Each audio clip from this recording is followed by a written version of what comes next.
సన్న బియ్యం కొనలేని పేదలు కడుపు నింపుకోవడానికి జొన్నలను ఆహారంగా తీసుకునేవారు. ఇప్పుడు అది తారుమారైంది.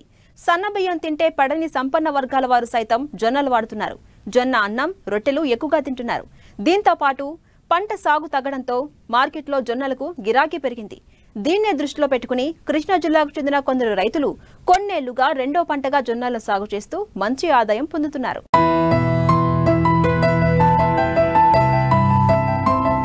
రబీ జొన్న సాగు ఆశాజనకంగా ఉంది. రైతులు కూడా దిగుబడులపై అదే స్థాయిలో ఆశలు పెట్టుకున్నారు. కేవలం భూమిలోని తేమ, మంచు ఆధారంగా సాగయ్యే పంట కావడంతో కృష్ణా జిల్లా గన్నవరం మండలం ముస్తాబాద్ గ్రామంలో రైతులు అధిక విస్తీర్ణంలో సాగు చేశారు. గతంలో రెండో పంటగా మినుమును సాగు చేసేవారు. అయితే చీడపీడల ఉధృతి పెరిగిపోవడం, వాటి నివారణకు అధిక ఖర్చులు చేయడం, ఇటు దిగుబడులు కూడా తగ్గుతూ వచ్చాయి. మరోవైపు కూలీల సమస్య కూడా అధికమవడంతో ప్రత్యామ్నాయంగా మొక్కజొన్నను సాగు చేశారు. అయితే ఈ పంటకు కూడా పెట్టుబడులు పెరగడం, అటు నీటి తడులు కూడా అధికంగా అవసరం ఉండటంతో ప్రత్యామ్నాయంగా 7-8 ఏళ్లుగా జొన్న సాగు చేస్తున్నారు. తక్కువ పెట్టుబడి, తక్కువ నీటి తడులతోనే పంట చేతికొస్తోంది. అంతేకాదు ఈ పంటకు కూలీల సమస్య కూడా లేకపోవడంతో రైతులు జొన్న సాగే మేలంటున్నారు. 10 సంవత్సరాల బట్టి జొన్న ఎత్తనం అండి. ఎవరికి మినుము వేసే వాళ్ళు మినుము పన్నట్లేదని జొన్న ఎత్తనం అండి. ఇక ఆ జొన్న ఎకరానికి ఒక 20,000 పెట్టుబడి అవుతుంది. ఎకరానికి 20 కానించి 15 వరకే అవుతున్నాయి. నీకు ఇప్పుడేమో రేటు వరకు అయితే 1200 కొనుపడితే బట్టి 1800 కానించి 2000 తక్కువ అంటున్నారు. విత్తనాలు ఇక్కడ మామూలు మందుల కొట్లో తెస్తున్నాం అండి. ఇక్కడ నీకు మామూలు మహాలక్ష్మిను హైటెక్ 2 విత్తనాలు ఉన్నాయండి. కొంత హైటెక్, కొంత మహాలక్ష్మి 2 వేస్తున్నాం. ఇవి కొద్దిగా హైటెక్ బాగుందని అనుకుంటున్నారండి. ఇప్పుడు ఈ సంవత్సరం ఎవరికి మహాలక్ష్మి బాగుంది కానీ ఇప్పుడు హైటెక్ బాగుంది అంటున్నారు. మిషన్తో కోసేసుకుని ఉరి తర్వాత మిషన్ పెట్టి బాక్స్తో జొన్న వేస్తున్నాం. కూలీలతో పని లేదండి. ఇది నేను ఒకళ్ళిద్దరు పోతే అక్కడ కంకులు ఏరుకోవటం, ఒకళ్ళిద్దరిని తీసుకెళ్ళి తాటర్లో పోయి పోసుకొని ఏరుకోవటం. ఇక ఏరియాలో 1500 ఎకరం వేసారండి. ఎవరికి మొక్కజొన్న వేసేవాళ్ళం అండి. మొక్కజొన్న ఏమో పెట్టుబడి ఎకరానికి 30,000 అయిపోతుంది మొక్కజొన్న. ఇదైతే దానికి 4 తళ్ళు నీళ్ళు పెట్టాలి. ఇదే 2 తళ్ళు నీళ్ళు 20,000 అయిపోతుంది. ఇది ఈ ముందు కట్ల అయినా కానీ విత్తనాలు కానీ మొత్తం ఖర్చు అయినా కానీ 20,000 అయిపోతుంది. ఇది అదేమో 30-35 దాకా అవుతుంది. ఎకరానికి 10 కట్టల దాకా పిండి వేయాలి దానికి. అది మొక్కజొన్నకి ఎక్కువ అయిపోతుంది పెట్టుబడి. అవి వచ్చాయేమో దీనికి మళ్ళీ అమ్ముతున్నాయి కూడా. అందుకని అది దీనికన్నా జొన్న సుఖంగా ఉందని జొన్న ఎత్తనం. 5-6 సంవత్సరాల మట్టిగా మొక్కజొన్న మానేసి జొన్న ఎత్తనం. జొన్న అయితే కొద్దిగా పర్వాలేదు. కొద్దిగా ఇక పెట్టుబడి తక్కువ అవుతుంది. కత్తి ఎకరానికి 15 కానీ 20 బత్తాల వరకు అవుతున్నాయి. రేటు కూడా ఇప్పుడు మొదటైతే 1200 కానీ ఇప్పుడైతే 1800, 2000 దాకా ఉంటున్నాయండి. ఇప్పుడు పర్వాలేదు, మాదిరిగా ఉందండి పంట. మన జొన్నకు కొన్ని పడిపోయినాయండి చేలు. కొన్ని గాలివానికి కొన్ని చేపల్లా పడిపోయినాయి చేలు.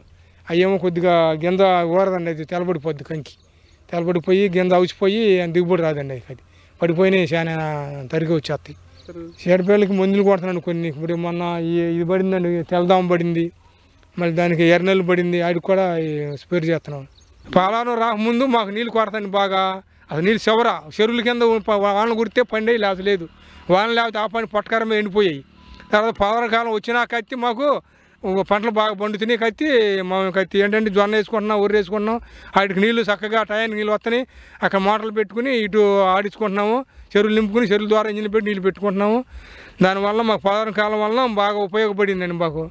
ఇది వచ్చినాక మొక్కజొన్న కానీ, దాళవ కానీ, జొన్న కానీ వేసుకుంటున్నాం నీళ్ళు దాన్ని బట్టి. ఇక ఈ పాదరం వచ్చినాకే మాకు పంటలు పండుతున్నాయి. అంతకుముందే ఎండిపోయాయి వాన లేక. నీళ్ళు చివర అయిపోయాయి. వాన కురితే వర్షాధారం చెరువులు నిండితే నీళ్ళు పండి, లేకపోతే లేదు. ప్రధాన కాలం తోయినాకే ఈ మొత్తం ఊళ్ళన్నీ గన్నవరం మండలం ఊళ్ళన్నీ పండుతున్నాయి శుభ్రంగా పంటలు. ఖరీఫ్ పంట కాలంలో పండించే జొన్న ఎక్కువగా పశువుల దాణా, కోళ్ల మేత మరియు ఆల్కహాల్ తయారీ కోసం వినియోగిస్తారు. రబీ పంటలో సాగు చేసిన జొన్న ఏకమొత్తంగా ఆహారపు అవసరాలకు వినియోగిస్తారు. అయితే ఇటీవలి కాలంలో ఆరోగ్యాన్నిచ్చే ఆహారపు పంటగా జొన్న బహుళ ప్రజాదరణ పొందింది. మార్కెట్ ధర కూడా ఆశాజనకంగా ఉండటం వల్ల జొన్నను రబీలో ఎక్కువ స్థాయిలో పండించడానికి రైతాంగం మొగ్గు చూపుతున్నారు. రబీలో ఈ జొన్న ఎత్తామండి. ఇద్దరికి మినుము వేసేవాళ్ళు కానీ పండట్ల 2002 కానిసి మినుము పంట మానేసింది.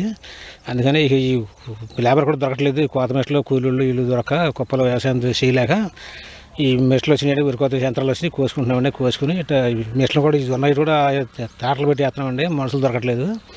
ఈ పెట్టుబడి కూడా దాదాపు ఎకరానికి 7 కట్టలు, మందు కట్టలు 7 కట్టలు వేస్తున్నామండి. ఈ కోత కూడా మిషన్కి వస్తుంది. ఈ రేట్ కూడా ఇదివరకు అసలు 1200 కొనాలి కొన్నానండి. ఈ 2 ఏళ్ళ మట్టి కొద్దిగా ఇతర రాష్ట్రాల ఎక్స్పోర్ట్ వచ్చి కొద్దిగా 1800 కొన్నానండి. దాని మీద కొద్దిగా వేస్తామండి. అదే సరే జరిగేదండి. కాదు పంట కూడా పురుగులు ఎక్కువైపోయినాయండి. కంకులు పురుగులు కనపడుతున్నాయి. పెట్టుబడి కూడా దాదాపు 20,000 దాకా అవుతుంది పెట్టుబడి కూడా. మందు కొట్ల ఇంతవరకు అసలు మందు కొడితే ఇంకా ఎక్కువ 25,000 దాకా అవుతుంది మందు కొట్ల. కొంతమంది కొడుతున్నారు కానీ మనం కొట్టదలుచుకోలేదు. 15 నుంచి 20 దాకా అవుతుందండి. 25 ఒళ్ళు పెద్దగా నా ఊటికి 2-3 అవుతాయి కానీ బాగా పంట పైరు అంటాలండి. పైరు అంటే బాగా అంటే మాత్రం ఒక 25 అవుతాయి. యావరేజ్ కింటాలి లేదా యావరేజ్ 15-20 మధ్యలో గ్యారెంటీ.